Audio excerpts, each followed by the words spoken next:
Text को new line के अंदर मूव करने के लिए हम बी आर टैग इस्तेमाल करते हैं। जिस जगह पे हम बी आर टैग ऐड करेंगे वहाँ से नई लाइन शुरू हो जाएगी। किसी स्पेसिफिक टेक्स्ट को बोल्ड करने के लिए हम स्ट्रॉन्ग टैग इस्तेमाल करते हैं, यानी जो टेक्स्ट स्ट्रॉन्ग टैग के अंदर लिखा होगा वो बोल्ड हो जाएगा। अगर आप किसी स्पेसिफिक टेक्स्ट को इटैलिसाइज करना चाहते हैं तो उसके लिए हम आई टैग इस्तेमाल करते हैं, यानी जो टेक्स्ट आई टैग के दरमियान होगा वो इटैलिक स्टाइल के अंदर शो होगा। HTML एलिमेंट्स को ग्रुप करने के लिए या कंबाइन करने के लिए हम div टैग इस्तेमाल करते हैं।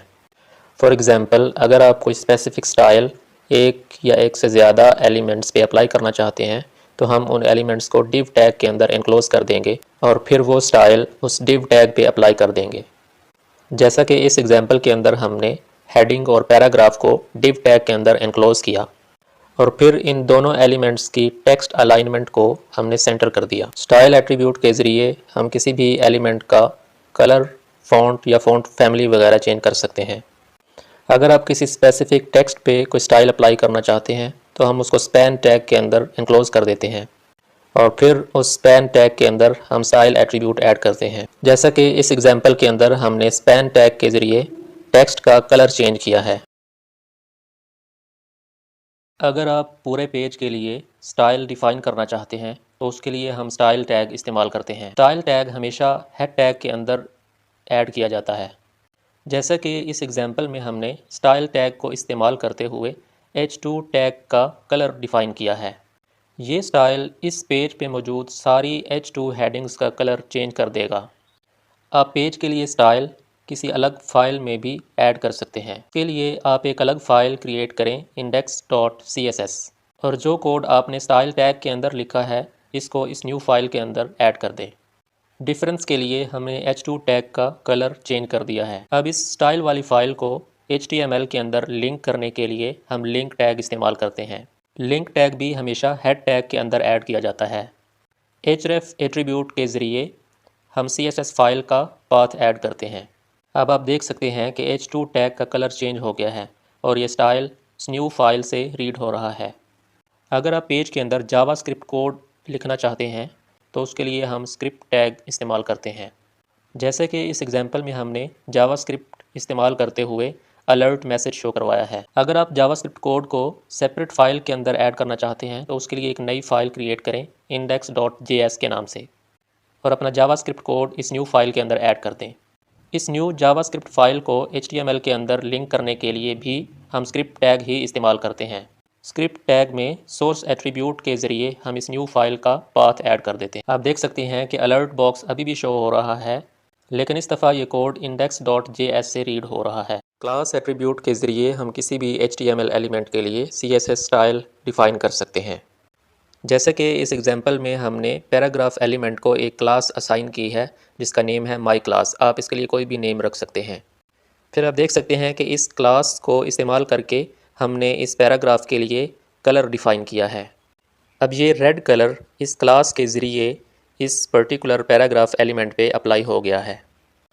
ID एट्रीब्यूट के ज़रिए हम किसी भी HTML एलिमेंट को जावास्क्रिप्ट कोड के अंदर एक्सेस कर सकते हैं। जैसा कि इस एग्जांपल के अंदर हमने पैराग्राफ एलिमेंट को एक एग्जांपल ID असाइन की है। ID डिफ़ाइन करते वक्त एक चीज़ का ख्याल रखें कि ये ID डुप्लिकेट ना हो।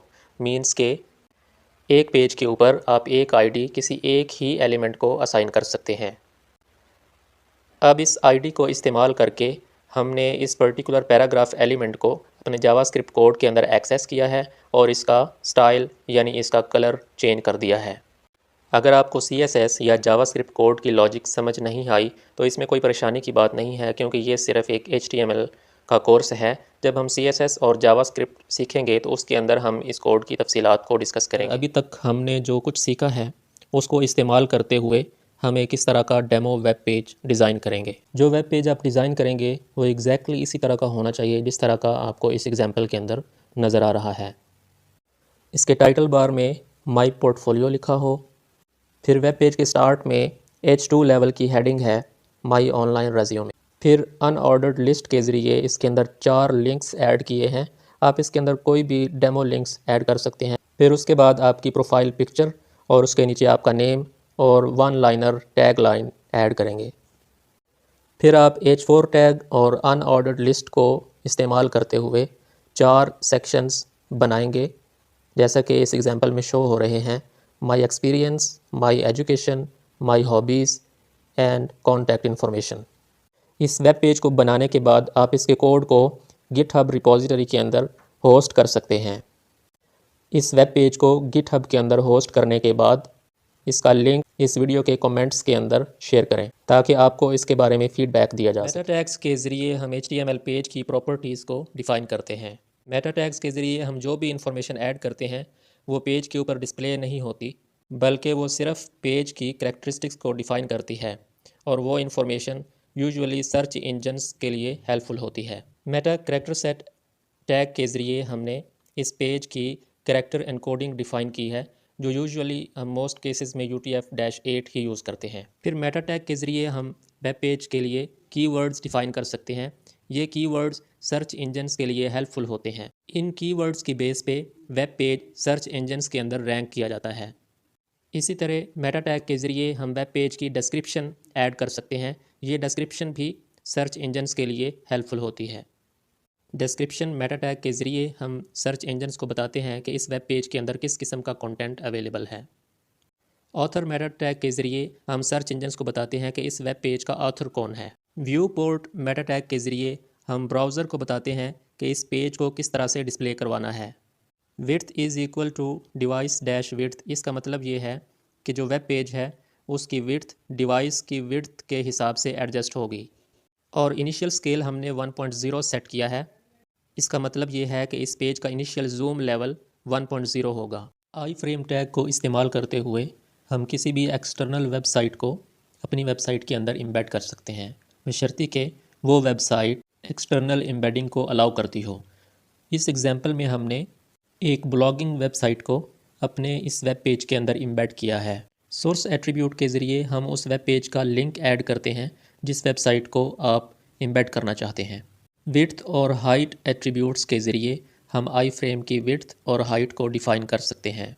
इसके अलावा अगर आप किसी यूट्यूब वीडियो को अपनी वेबसाइट के अंदर एम्बेड करना चाहते हैं तो उसके लिए भी हम आई फ्रेम टैग को इस्तेमाल कर सकते हैं। यूट्यूब वीडियो को एम्बेड करने के लिए उस वीडियो पर राइट क्लिक करें और कॉपी एम्बेड कोड के ऑप्शन पे क्लिक करें। इससे यूट्यूब वीडियो का एम्बेड कोड कॉपी हो जाएगा। अब अपने कोड एडिटर के अंदर Ctrl+V के ज़रिए आप उस कोड को पेस्ट कर दें। अब आप वीडियो की हाइट और विड्थ को अपनी मर्ज़ी के हिसाब से एडजस्ट कर सकते हैं।